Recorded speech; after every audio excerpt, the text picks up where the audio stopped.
Dans la vie, on a tous des dilemmes. Il y a beaucoup de situations où on ne sait clairement pas ce qu'on ferait, et il y a d'autres situations où on espère fortement que ça nous arrive pas. Et vous allez voir, c'est clairement le cas de la première histoire où il y a vraiment tous les combos d'un film d'horreur dedans. Bonsoir et bienvenue dans cette nouvelle vidéo en compagnie de Joe Et Kratos. Et comme vous avez pu le voir dans le titre, on est reparti pour un nouveau thread d'horreur des réseaux sociaux. Pour l'épisode 39, on s'attaque à un réseau social que vous connaissez très bien, TikTok. D'ailleurs, nous, on vous l'avoue, au moment où on tourne la vidéo, on s'y connaît pas trop. Mais bon, vous l'avez peut-être déjà appris, il y a peut-être une nouvelle qu'on va vous annoncer à la fin de la vidéo. Bref voilà, on vous en parlera peut-être un petit peu plus à la fin de la vidéo, mais on a ouvert un compte TikTok et ça va être l'occasion pour nous de tester plusieurs choses assez drôles. En tout cas, c'est clairement pas la meilleure campagne de promotion avec le titre de cette vidéo, mais on prend le risque et on compte sur vous. Mais d'ailleurs, en fait, est-ce qu'on serait pas 10 000 sur la chaîne là ? 10 000 personnes qui nous suivent, c'est vraiment un chiffre qui est un peu inconcevable pour nous. Se dire qu'il y a autant de personnes qui nous suivent, c'est vraiment un truc de ouf. C'est vraiment une grosse étape pour nous, on vous remercie du fond du cœur et on espère vraiment aller loin ensemble. Comme on vous l'a déjà un petit peu dit, pour l'occasion, on vous prépare plein de vidéos, plein de concepts, dont certains où vous allez peut-être vous intervenir. Ne vous en faites pas, on en reparlera quand ce sera l'occasion, mais en attendant, n'hésitez pas quand même à vous abonner, à activer la cloche pour être notifié de toutes les prochaines vidéos, et on est parti pour la première histoire. La première histoire, on vous prévient, elle est courte, mais elle est très intense. Cette histoire, elle est racontée par Benjamin et Laura, un petit couple qui était en vacances à ce moment-là. Et il faut dire qu'ils se sont vraiment retrouvés dans une situation dans laquelle personne ne voudrait se retrouver. Là où ils sont allés, c'était quand même assez loin, c'était à environ 6 heures de chez eux, donc voilà, il y avait quand même un bon trajet à faire. Les deux avaient 26 ans et il faut savoir que ça faisait assez longtemps qu'ils n'étaient pas partis en amoureux parce qu'ils travaillaient depuis déjà pas mal de temps. En tout cas, s'il y avait vraiment une chose que les deux n'aimaient vraiment pas, c'était les films d'horreur. Clairement, c'était vraiment pas du tout leur délire, tout ce qui est frisson et tout ce qui est horrifique, c'est vraiment pas quelque chose qu'ils kiffent du tout. Mais vous allez voir, cette soirée-là, ils vont avoir une vraie bonne dose de frisson.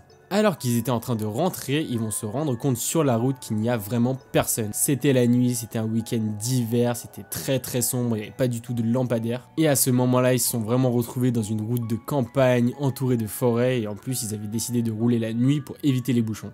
Ils ne voyaient tellement rien qu'ils avaient même mis les feux de route parce que clairement ils avaient vraiment peur à ce moment-là. Ça faisait déjà quasiment une bonne heure qu'ils n'avaient croisé personne sur la route, donc il y avait vraiment une atmosphère flippante. Mais bon, c'était comme ça, le GPS leur avait indiqué cette route-là et clairement ils n'avaient pas envie de se perdre, donc ils sont restés sur cette route. Ils avaient juste hâte d'enfin retrouver une autoroute à peu près normale ou alors juste de rejoindre une ville. Malheureusement, il va se passer quelque chose et ils vont se retrouver dans un dilemme qu'ils auraient préféré ne jamais avoir. Alors qu'ils sont encore en train de rouler dans cette route assez sinueuse, ils voient que leur phare éclaire un panneau de signalisation. Ils reconnaissent le panneau, ils comprennent tout de suite qu'il y a forcément eu un accident ou alors que quelqu'un est en panne. Quelques secondes après avoir fait cette observation, ils voient sur le bas-côté qu'il y a une voiture qui est arrêtée. À ce moment-là, ils avaient encore les feux de route, du coup clairement on les voyait arriver de très loin. Et donc à côté de la voiture qui était arrêtée, il y a un homme qui les regarde. Tout ça se passe en quelques secondes, mais clairement Benjamin il a pas très envie de s'arrêter parce que voilà, le contexte est quand même assez flippant. Mais il va très vite être raisonné par Laura qui va lui dire que quand même on est en pleine nuit, il fait hyper froid et que si ça se trouve cette personne est en danger et a besoin d'aide. Prudent quand même, Benjamin va s'arrêter à une dizaine de mètres de la voiture et il va éteindre ses phares complètement. Et c'est là que son instinct va un petit peu se réveiller et donc il va dire à Laura d'attendre dans la voiture et que lui il irait tout seul voir ce qui se passe. Il n'a clairement pas envie de le faire, il flippe à mort mais bon en même temps il a pas envie de faire flipper sa copine, du coup il prend son courage à deux mains, il sort de la voiture et il se dirige vers la personne qui se trouve devant eux. En arrivant à proximité de la voiture, il se rend compte que c'est un homme qui est tout seul et qui n'a pas l'air d'avoir eu un accident. Très vite, Benjamin va lui demander s'il a besoin d'aide et l'homme va lui répondre, mais Benjamin il va pas tout comprendre parce qu'il a un fort accent.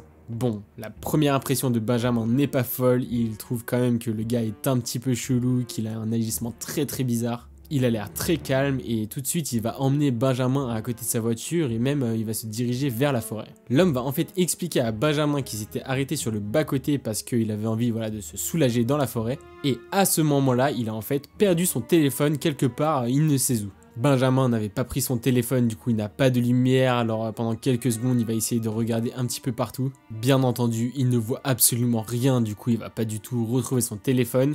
Et donc l'homme va demander s'il a de la lumière, s'il était possible de ramener une lampe torche ou alors juste son téléphone pour faire le flash. La situation fait clairement chier Benjamin, il n'a pas du tout envie d'être là, mais bon, il s'est déjà engagé un petit peu, donc il va dire à l'homme qu'il retourne à sa voiture pour prendre son téléphone et donc avoir son flash.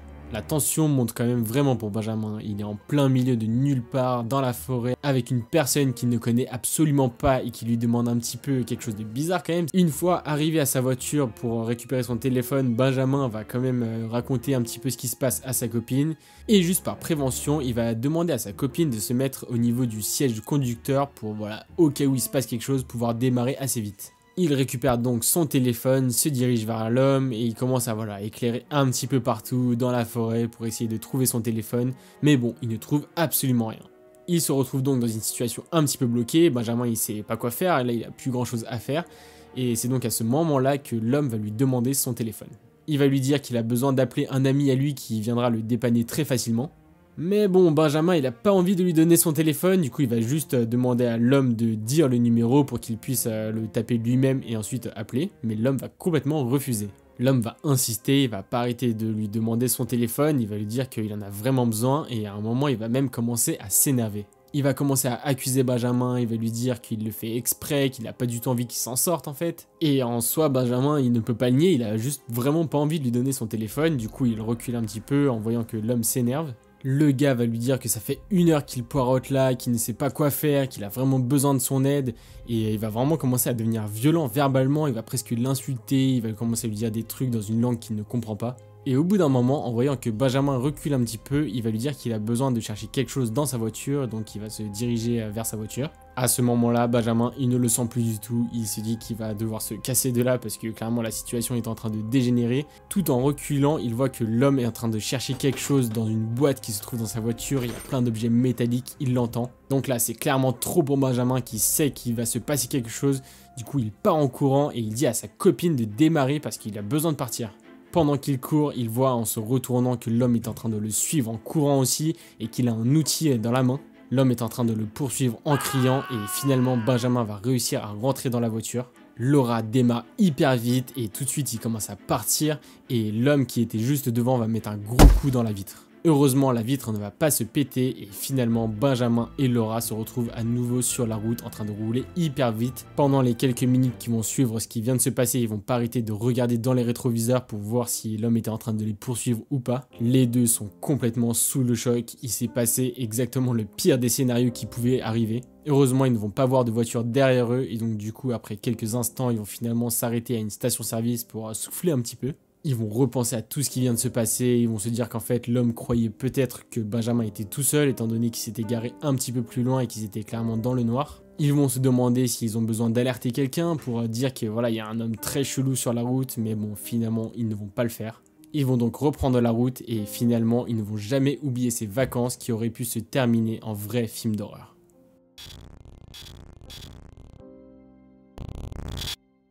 Vous commencez à vous habituer un petit peu, on a une longue histoire sur cette chaîne avec les réseaux sociaux.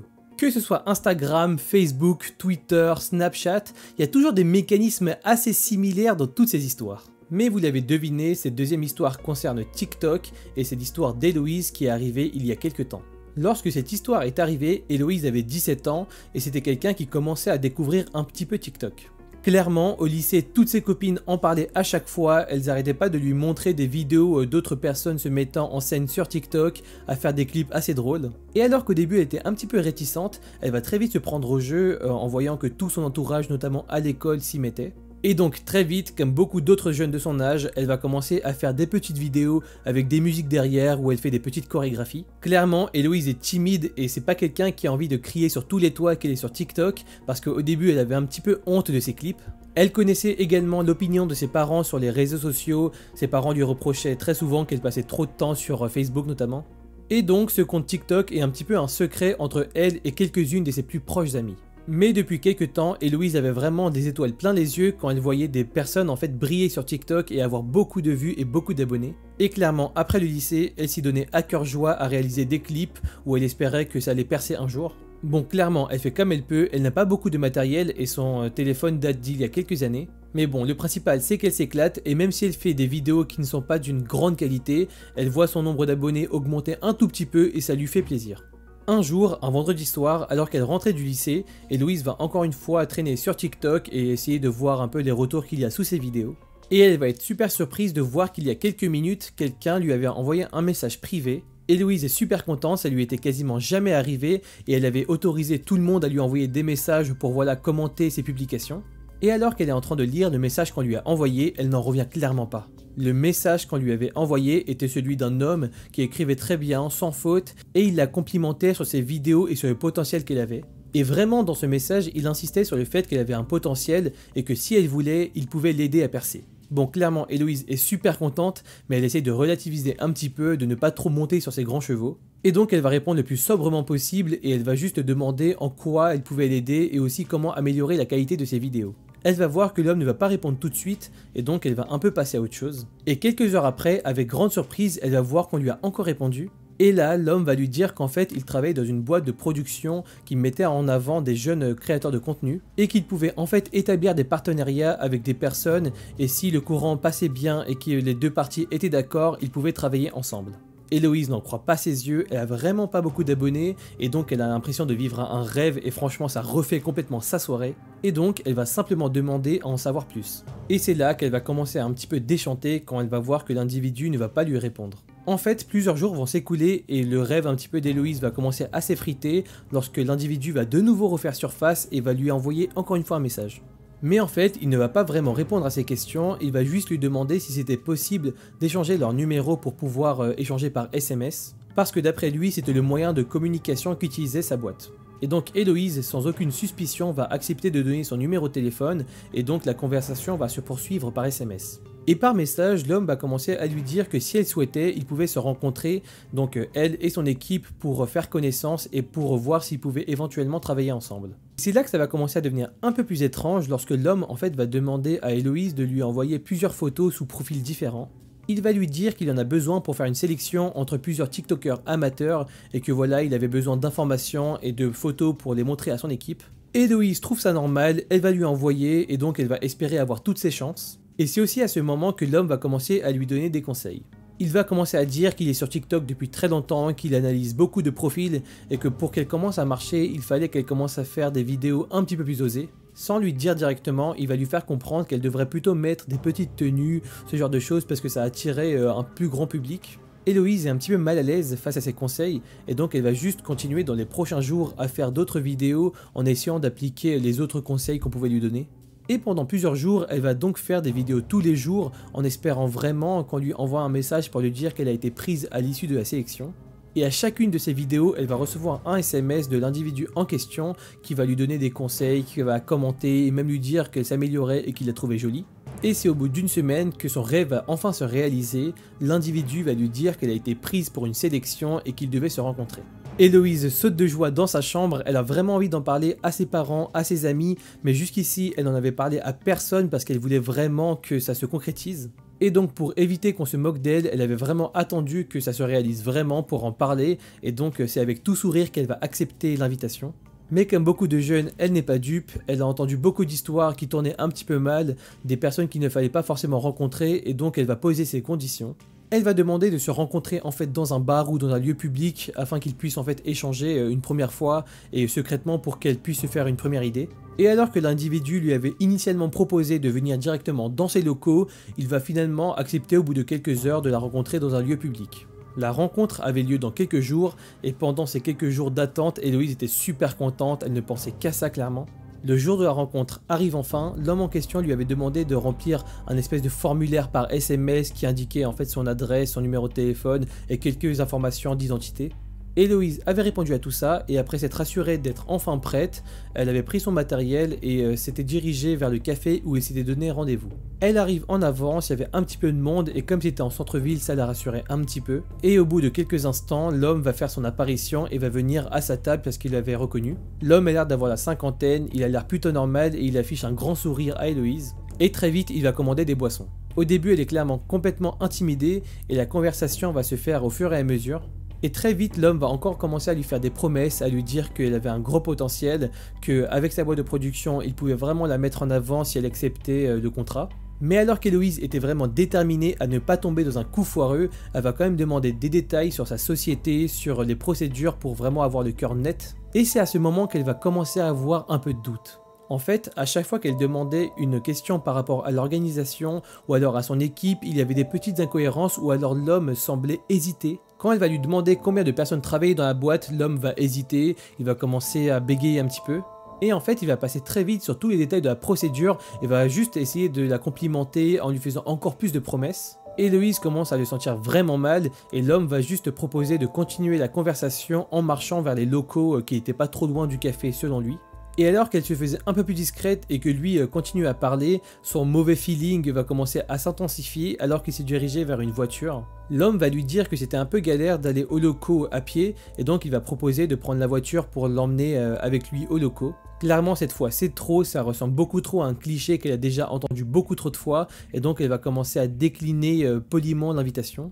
Elle va commencer à prétexter que ses parents lui avaient envoyé un message et qu'elle avait vraiment une urgence et que malheureusement ce jour-là elle ne pouvait pas y aller. Et là elle va voir le visage de l'homme se décomposer un petit peu, il va commencer à être un peu déçu et aussi essayer de la faire changer d'avis. Et c'est là qu'il va un peu lui poser un ultimatum. Il va lui dire que si elle ne monte pas dans sa voiture avec lui, toutes ses chances de carrière vont se ruiner devant elle. Il va même s'énerver un petit peu en lui disant qu'elle lui avait fait perdre son temps et que lui il avait d'autres choses auxquelles s'occuper. Et au moment où l'homme va lui dire que c'était sa dernière chance et qu'il ne la contacterait plus, elle va donc le remercier et essayer d'ignorer un petit peu ce qu'il dit, faire demi-tour et marcher à l'opposé. À ce moment, alors qu'elle a clairement les jambes tremblantes, Héloïse marche le plus vite possible pour s'éloigner de l'individu et là, elle va même l'entendre dire de dégager d'ici. Héloïse a le cœur qui bat à 100 à l'heure et dès qu'elle tourne le coin de la rue, elle commence à courir pour s'éloigner le plus vite possible. Et finalement, elle va rentrer chez elle et commencer à repenser à toute l'histoire. Mais alors qu'elle réfléchissait à 200 à l'heure, elle va aller sur internet pour taper le nom de la société que lui avait donné l'individu. Elle va voir que cette société existe bel et bien, et donc là elle va se dire qu'elle s'est fait des films qu'elle aurait dû accepter et qu'elle a peut-être ruiné ses chances de carrière. Et là elle est résolue, elle prend le numéro qui est affiché sur la page internet, et elle commence à le composer pour demander si elle pouvait fixer un autre rendez-vous. Et là c'est le cas de le dire, c'est vraiment la grosse douche froide. Elle va commencer à se présenter et aussi dire qu'elle avait rencontré aujourd'hui Stéphane, mais que malheureusement, à cause d'une urgence, elle avait dû repousser le rendez-vous. Et là, la personne à l'autre bout du fil va lui dire qu'elle ne connaît pas de Stéphane et que cette personne-là ne travaille pas avec eux, et que même cette société ne travaillait pas du tout sur TikTok. Là, Héloïse est sans voix, elle comprend qu'elle s'est complètement fait berner depuis le début. Elle va raccrocher, elle va commencer à pleurer en repensant à toute cette histoire et en se disant qu'elle s'était fait complètement avoir. Elle va aussi avoir extrêmement peur en repensant à toutes les informations qu'elle avait données, au numéro qu'elle avait partagé. Et elle va également se sentir coupable parce qu'elle avait donné beaucoup d'informations à une personne qu'elle ne connaissait pas du tout.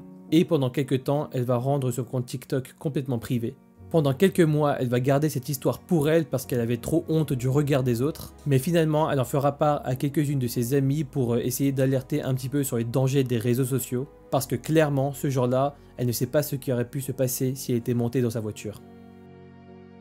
On vous l'avait dit, c'est quand même malheureusement une réalité qui existe sur TikTok. Et d'ailleurs sur TikTok ou aussi sur les autres réseaux sociaux, on n'est jamais complètement à l'abri de ce genre de personnes, donc si vous regardez cette vidéo, n'oubliez pas d'être surtout prudent avec les informations que vous donnez aux gens. D'ailleurs nous aussi on le sera, parce que comme on vous l'a dit, on a un compte TikTok d'ouvert maintenant. Alors pour être 100% transparent avec vous, au moment où on tourne cette vidéo, on n'a toujours pas ouvert, on sait même pas quel type de contenu on va créer dessus, mais franchement on a quand même plein d'idées et on espère que ça va vous plaire et que ça va être aussi une belle aventure ensemble. Bien sûr, on va pas non plus se prendre la tête avec ça, mais c'est du contenu qui est complètement additionnel à YouTube. Donc ne vous en faites pas, ça n'impactera pas du tout YouTube, ça va juste être l'occasion pour nous de tester des choses différentes et de sortir de notre zone de confort. On verra bien ce que ça donne. En attendant, encore un grand merci pour les 10 000 abonnés, c'est vraiment un truc de fou, on n'aurait jamais imaginé avoir ça aussi vite. Clairement, et ça nous motive de plus en plus à toujours vouloir faire mieux, à aller explorer des nouveaux horizons sans oublier les threads parce qu'on sait que vous les aimez toujours. On espère que c'est juste la première étape d'une grande aventure, et d'ailleurs si vous regardez cette vidéo sans être abonné, n'hésitez pas à le faire pour rejoindre tout le monde. Comme on vous l'a dit, il y a encore plein de choses qui sont en préparation, d'ailleurs les True Crimes reviendront. Bref, on va se faire kiffer, on va essayer de vous faire kiffer, et en attendant, on se dit à la prochaine pour une nouvelle vidéo. Ciao. C'est une fin de tournage. Bonsoir et bienvenue dans cette nouvelle vidéo en compagnie de Joe Et Kratos. Et comme vous l'avez... Bonsoir et bienvenue dans cette nouvelle vidéo en compagnie de Joe Et Kratos. Et comme vous l'avez pu... Voilà, c'est pas la fin là. Arrêtez, c'est moi. Bonsoir à... Non bah... Trop excité là.